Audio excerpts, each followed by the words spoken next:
Blessings of the Great Father descend and guide your body's return to the earth. May the grace of Saint Ajora lead Alma's soul to the eternal shores of paradise. There she shall find peace. Faram. Faram.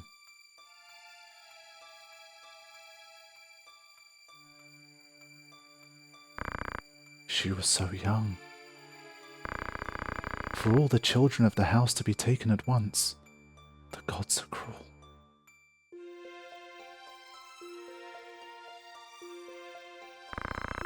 And the youngest son, Ramza, denied even a burial. Such tragedy. For 3 centuries House Beowulf stood, but no more. Come on now, surely wasn't everyone just died?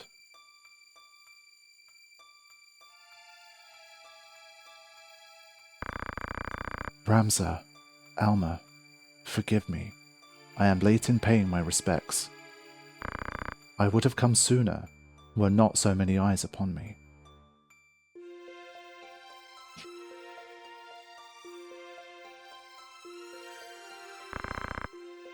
Delita and Ovelia are wed now. Wow. A common-born youth restores peace to the realm, and now, together with a princess, he forges a new kingdom. A tale of heroism not like to be soon forgotten. I believe Delita may just be the man you said, pure of heart, in the end. When Valmatha revealed herself for an agent of Malond, he made it appear as though he'd killed her, then let her run. I think he must have caught a glimpse of himself in her, a tool manipulated by Lord Folmarv.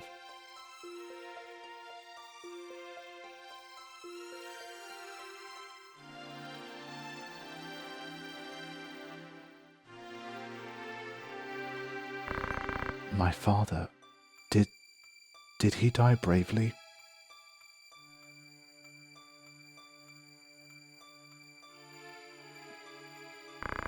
I'll visit you again. Be at peace.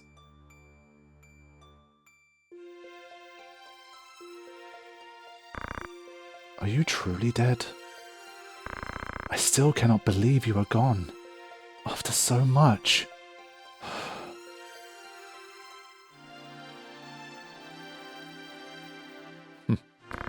Could it be? Ramza! Alma! Wait!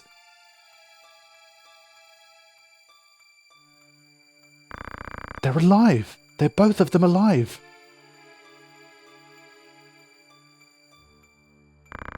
Thank you, Ramza. Wow. He decided to be the unsung hero. Ramza and his sister were not seen again. Oren Durai was left to ponder the mark they had left on history's page. I know not what brings men joy, of what drives them to great deeds, of what legacies they hope to leave. I know less yet.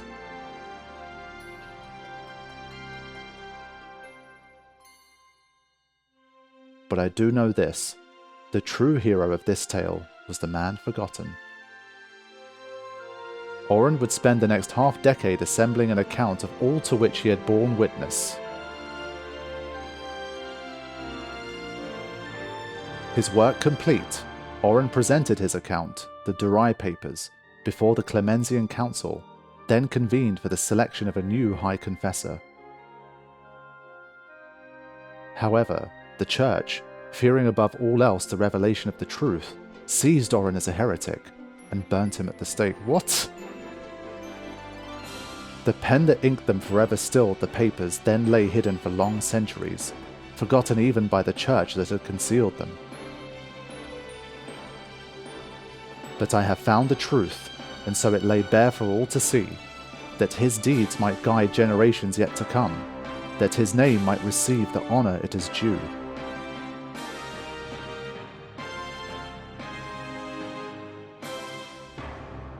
Arsalam Durai, author of the Zodiac Brave story.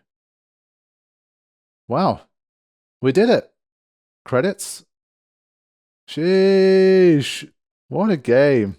That was super cool, man. Wow.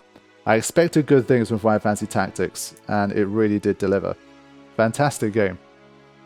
For a game that kind of came out the way it did, wasn't like a core Final Fantasy title, it had so many great things going for it that I am genuinely impressed. This is a really, really good game. The story, I think, is fantastic. It's a game that managed to say a lot, made you think a lot about things and the way the world is.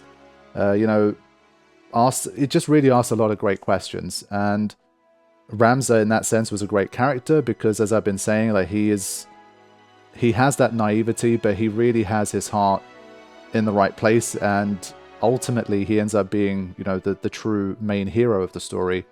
But his selflessness in doing whatever it takes to do the right thing is really inspirational. And he's one of the most inspirational heroes I think I've seen in any of the Final Fantasies that I've played. In that sense, he's fantastic. In general, as I've said right from the beginning, this tends to not be my type of story, just in terms of genre. There was a lot of characters that we had to follow, a lot of different things happening, a lot of backstabbing, a lot of this person died but didn't actually die, and then this person double-crossed that person was an agent for that person. So in that sense, it's not the easiest to keep up with, and there's definitely some nuances and things that I probably missed on my first time through. And I think for me as well, like, because of the whole trying to read everything aloud and doing my best to find some kind of I guess, like voice-acted way of doing it, I'm focusing so hard on the lines in a literal sense, where I'm trying to read every word correctly. And every single time a line pops up, obviously I have to kind of instantaneously look more. I'm not looking at it subjectively as much and what it's trying to mean. I'm looking at it more in terms of what is literally the line, what are the words, so that I don't make a mistake when I'm reading it.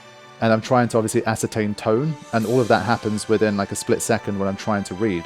And I think as a result, of course, like, I can generally follow along, but I think some of the more like nuanced bits I don't always catch as much because I'm just so focused on trying to read it right that I'm not seeing it with the same eyes that I would if I ended up... Oh wait, Agrius is Hedy Barres? Wow, that's super cool. Some really awesome people in the voice department there. Obviously, Gideon Emery we knew once Balthier popped up as an optional side quest guy. But why is this silent? Where's the music? Kind of weird, no? But anyway, as I was saying, so that aspect of it, I think, was a little bit more difficult for me, especially with a story like this. But ultimately, I really felt like I got invested, like in Ramza, in Delita and their story together. And, the way that everything was going to pan out, I think the way that they eventually started to introduce the Zodiac Stones and the backstory of the Zodiac and the Espers, the way that they weaved all of that in, I thought was really, really nice. And it was a very kind of mature, serious kind of story. It was touching on really important topics, topics that really affect and plague humanity in a timeless way, unfortunately. All of this stuff about highborn, lowborn, power, entitlement, desire, conquest, hunger for like power, territory, legacy. It really includes a lot of very, very heavy and serious topics. And I feel like, considering the fact that this was some like, when you look at the game visually, you don't really think it can tell such a serious story and tell it so well. And I think it really did a fantastic job with that. So I'm very impressed. And I think for someone, let's say, that's a bit younger when they're playing it for the first time, and we're always kind of learning and growing and developing, but I think especially if you're at that sort of age where you're really starting to try to understand how the world is and how people really are outside of your bubble that you've been living in ever since you were a child, when you're first starting to sort of emerge out of that, and you're starting to read new things, you're starting to watch new things, listen to new things, and obviously start to experience them for yourself, I feel like this is the kind of game that's really going to speak to you and help you to, I think, start to think about some things that maybe you haven't thought of before and think about them in different ways. Because a lot of what you see in this game, like, it's true, like the way that they conduct themselves and decisions they make in the game and the way that people treat each other, unfortunately, like when you look out into the world and you see how it is, there's definitely a lot of truth in there, even if it's a work of fiction. And so I think in that sense, it was definitely a powerful story. It didn't really hold anything back. I mean, so many characters died in this story. Almost everyone with a sibling basically ended up dying. We managed to save a few people for sure, but it was a heavy story with you know, a lot of serious stuff going on. But that was trying to tell an important story, and I think it's one of definitely the more important stories that has been told in Final Fantasy. So I was very, very impressed with that aspect of it, and I really enjoyed myself. So we're coming towards the end of the credits. Let me just kind of see what happens from here, and then I'll talk a little bit more before we do the one final kind of side quest thing and wrap up this playlist. Does it skip by itself, or does it just end like this? Oh, please put me back on the map. Zeltenia Castle Chapel Ruins. We get to see Delita. Surely like Delita was going to have some kind of say, right?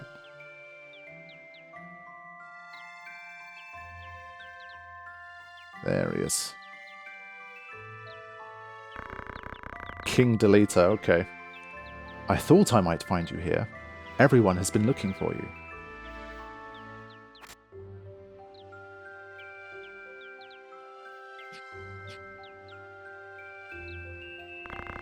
Today's your birthday, is it not? I brought you... Ovelia?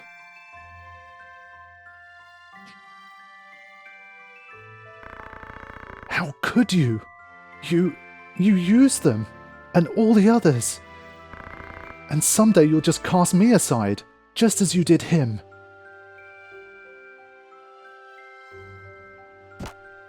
What? Holy crap. There I was talking about a serious story, and... oh my god.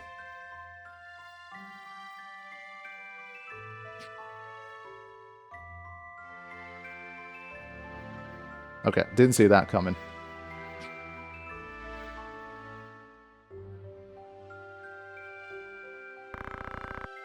Did you get your end in all of this? Ramza, I got this.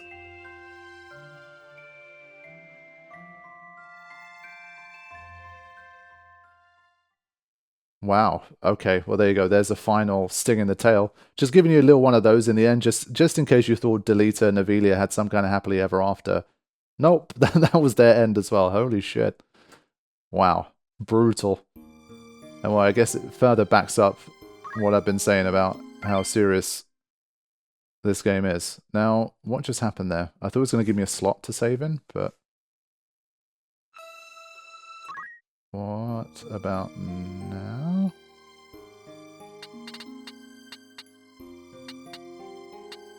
But where's my game completion data? It mentioned it, but I'm confused. I think maybe you don't get it then. I need to have another look. I've just loaded up the one that's the latest in time. Nah, crap. Yeah, okay. Hold on. So I think what I'll do, just to continue talking about things, let me just fire off a save. I think what I'll do basically, while I'm continuing to talk, I'll just replay like the last fight so that I'm not just sitting on the world map for like an extra 10-15 minutes or whatever it is. The story and the characters and the maturity and the style in which the story was told, I was incredibly impressed. And among all the Final Fantasies I've played, I think it's one of the best told stories and one of the most important stories that I've played. No doubt. Really, really impressive. But the gameplay was the bit that I was probably the most skeptical of and curious about, because I'd heard endlessly that Tactics has a really good story, it's one of the best, and I generally agree. Like, I think I'm not going to fight people that say, let's say, Tactics is one of the top 3 best stories in Final Fantasy. It's definitely up there. Top 3, I don't know. I think probably not for me, because more so because of the genre and style, as opposed to how well told it was and how good the story is, if that makes sense. So objectively, like on the most objective level that you can think of for storytelling, it's really, really up there. But for me personally, it's in like the very good category, but not among my absolute favorites. There's still other types of stories I just gravitate to more, I think. But very, very strong. Now, as for gameplay, what little I'd seen of Final Fantasy Tactics was very much like it kind of the thing that it looked the most to me like was literally like Fort Condor in Final Fantasy VII. I saw very, very, very small snippets, like when it's shown in montages and other things, etc. If I probably like sat down properly and watched it, then I wouldn't think that, but that's the kind of impression that I had. It's turn-based, strategic, and it looked a little bit like Fort Condor from a distance. You've got these battle units, and you have to send them out. They have their own stats and all of this kind of stuff. But once I started playing, I really started to get invested into the gameplay and really, really enjoyed myself. It really combines so well the essence of kind of old school Final Fantasy, but mixes it in with this different style, and the whole kind of 3D chess element of it is really, really fun. And I definitely enjoyed myself with the gameplay. It's, in terms of gameplay experiences, it's one of my favorite old school Final Fantasy gameplay experiences that I can think of. Like, I think I tend to hold up Final Fantasy V as my favorite from like the kind of pre-PS1 era. I know this is a PS1 game, but just in terms of that general era, like the mid-90s, mid to late 90s, I've got to say this is one of my absolute favorites. Like, it's really up there in terms of the gameplay. I really end up enjoying it a lot, and I think that's why overall my impression of the game is very strong. I would say, like, it really had a lot of everything. There was a lot to kind of think about and prepare for. There was a huge amount of flexibility in the job system. There was a lot of different ways that you could approach battle. There was a lot of things you had to think about. But because it's turn-based, you always had the time to kind of strategize, to think about where you're going to go, look at the turn order, see the AoEs, and really plan and build accordingly. I think as long as you keep a lot of saves, the game's very forgiving. There's a lot of opportunities to just go and level up a bit more, increase your experience. One of the most impressive things to me, I think, was just how the game progressed in terms of its difficulty and what it was introducing to you. So there were spikes here and there, but in general they just kept on introducing these new elements and made you think in different ways. So if you got used to one side of play, especially as a newbie, if you're not playing with a guide and you're not building the perfect team and all of that stuff, that tends to only take you so far, and you're bound to run into something where you're going to get unstuck, where you're going to be having like a bad matchup, and you're going to have to be like, oh, okay, I need to think about this now, or I need to change this in my team, or I need to try this job, or whatever it might be. And it really kept you on your toes throughout the game, and I thought that was really impressive. And as I say, I think the structure of that kind of stuff was really, really well done. I loved the side quests. The side quests were really cool. Given the fact that it's not like a massive game in terms of its like production, I felt like the side quests were relatively small, but really well done, and especially the War of the Lions version, introducing a few of these kind of special characters. Being able to like recruit Cloud and Balthier and stuff, that was so much fun for me. And I think it's a great reason, like if you haven't played, if like me you haven't played the original Tactics, but you have played Final Fantasy, I think it's a nice one to start with, because obviously the story's the same, the gameplay's the same. It has definitely some tweaks and adjustments, some like quality of life, and a few little things are different. But from what I can understand, it definitely keeps very much the same essence in terms of gameplay that you would have experienced in the original Tactics. But you get to see a lot more of these nods to the other Final Fantasy games. And also, obviously if you played 12 before you played this, then it's really interesting to see the world of Ivalice and what they were building in terms of the lore and the world before Final Fantasy 12 happened. And so in my head, obviously, I have to keep remembering, like, no, Final Fantasy 12 happened many years after Final Fantasy Tactics did. And it's really interesting when you think of it that way. And you form a lot more of these like nice mental connections between 12 and Tactics once you start playing as well. So I thought that aspect was really good. I thought the music was nice. I thought the little cutscenes they had was cool. I think a bit of a shame they didn't have a proper cutscene at the end. I think considering that they made the effort to record these new cutscenes for War of the Lions and the voice acting and stuff, it felt to me like they should have done something at the end. So I was a little bit surprised at that, I would say. But all in all, I think the writing was really cool. When they delivered like these kind of serious, mature lines, to me, it really rode the line well between kind of delivering like this cool, mature, badass, insightful, like all these different types of intellectual dialogue without it kind of veering too much into cringe and it just feeling like they're trying too hard. Like it was pretty convincing for the most part with this writing. And that's not an easy thing to do. And so it's definitely something that was quite impressive for me. And a lot of the lines they definitely hit when you read them, like they really do make you think, whoa, like sheesh, like that was a bar, like that was impressive. And so yeah, all in all, very positive feelings about Final Fantasy Tactics. I'm really glad I finally played it. It truly does seem to be the king of the Final Fantasy games that is not part of the mainline kind of numbered series. So yeah, I am pleased to enter the Final Fantasy Tactics fan club and had a very good time with it to start. Now, what did I not love so much? I think minor gripes, really.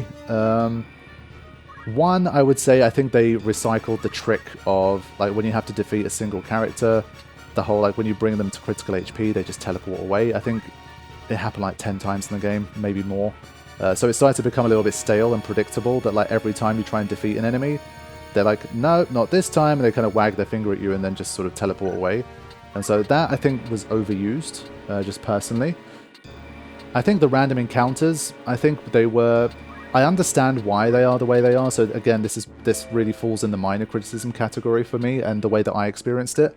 I felt like they were too bland compared to, like, they put so much great focus onto the storyline fights that it really made the random encounters just kind of really feel a bit boring. Like, after doing 5 or 10 of them, they really felt like a means to an end. Like, they were there to basically, you know, if you're struggling and you can't beat this really well-crafted and difficult storyline encounter, let's just head out onto the fields and just batter a few goblins in order to just make sure we get our levels back up.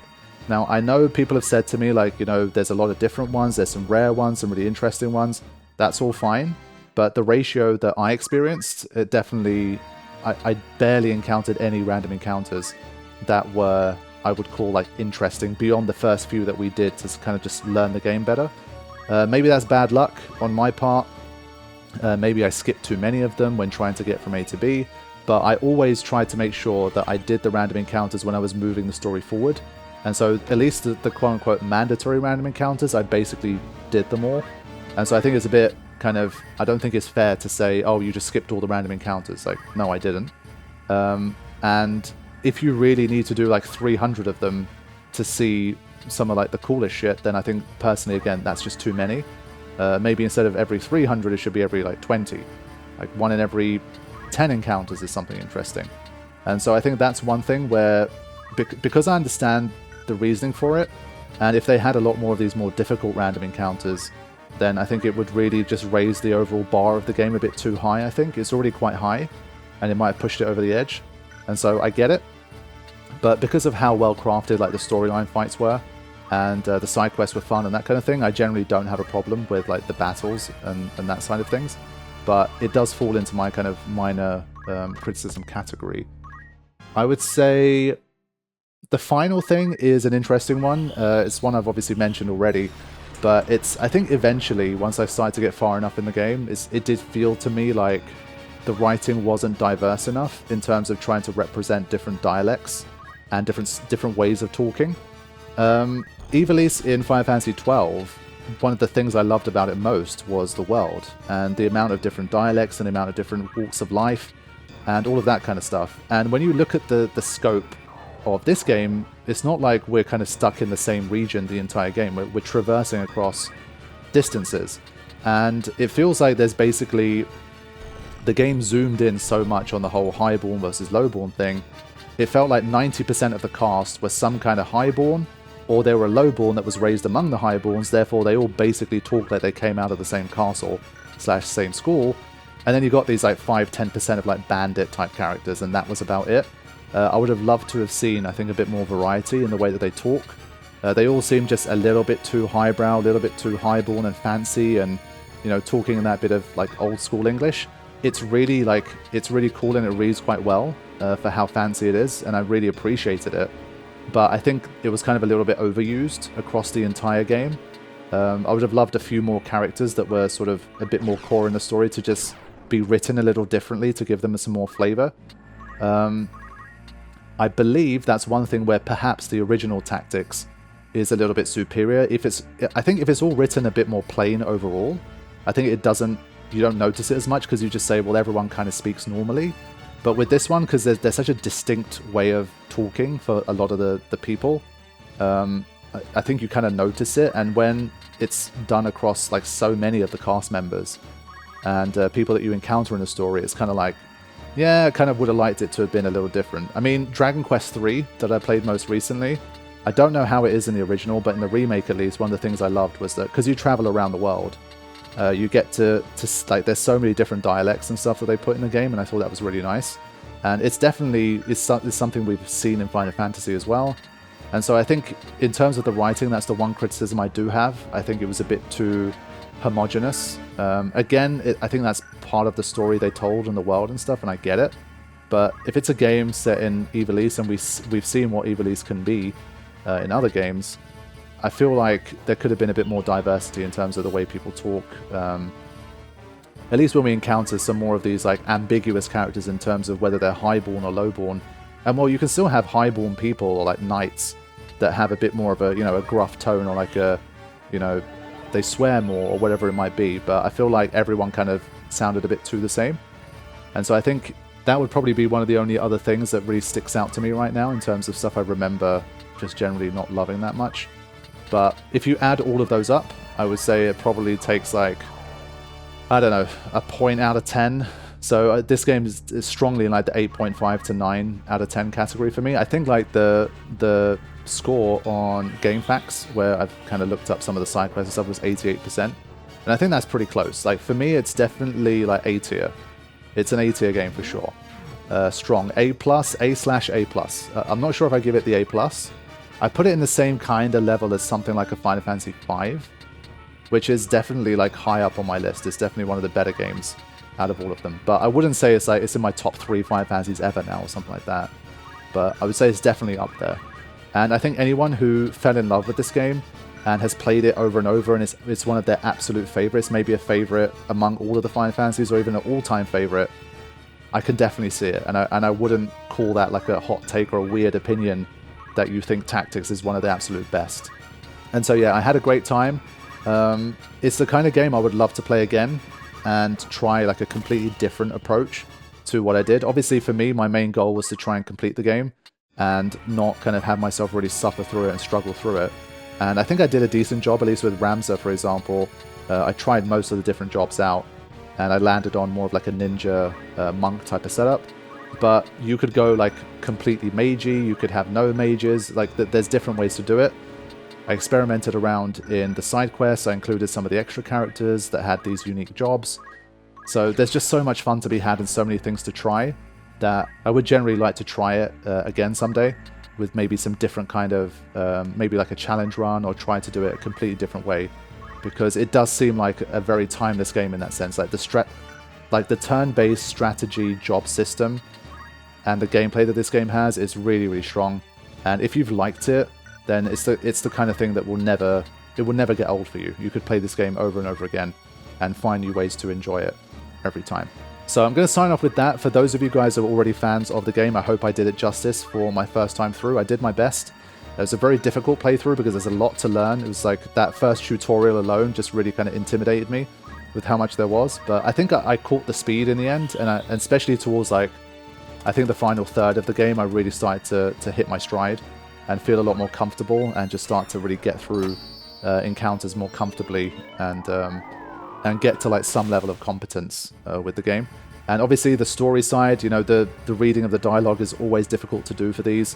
As I mentioned, just making those split-second decisions on how to read them and trying my best. There were so many different characters that if I've got like 3 or 4 different voices, or like 5 different ones, we heard like 100 different characters. So I had to keep recycling like the same voices for stuff. But I'm not a voice actor, I'm far from it. And there's plenty of voice actors who basically have an entire career just doing one voice. So maybe like James Arnold Taylor or John DiMaggio or something would do an amazing job with this game and just having all these different voices. But I did my best, and hopefully you guys still enjoyed it regardless and didn't take it too seriously. Just trying to have some fun with it and just present it to you in the best way that I could. So thank you all for joining me. Thank you all for supporting this series. I really appreciate you guys. And there is one final piece to come. I am going to try and do this final side quest in the Midlights Deep. If that is not scaled towards Ramza and everything we fight in there is like level 99, then we're going to have to reassess. But for now, at least, I'm going to take a little break from the game, get really cracking with Expedition 33, because I want to prioritize completing Tactics first. And then once I've had a little break, I am going to come back to this and try to complete that final side quest as a little bit of bonus content at the end of the playlist. So I will see you soon, guys. Thank you for watching this series. I really appreciate you taking the time. And I will see you soon for a little bit more Final Fantasy Tactics before we wrap this thing up. Take care.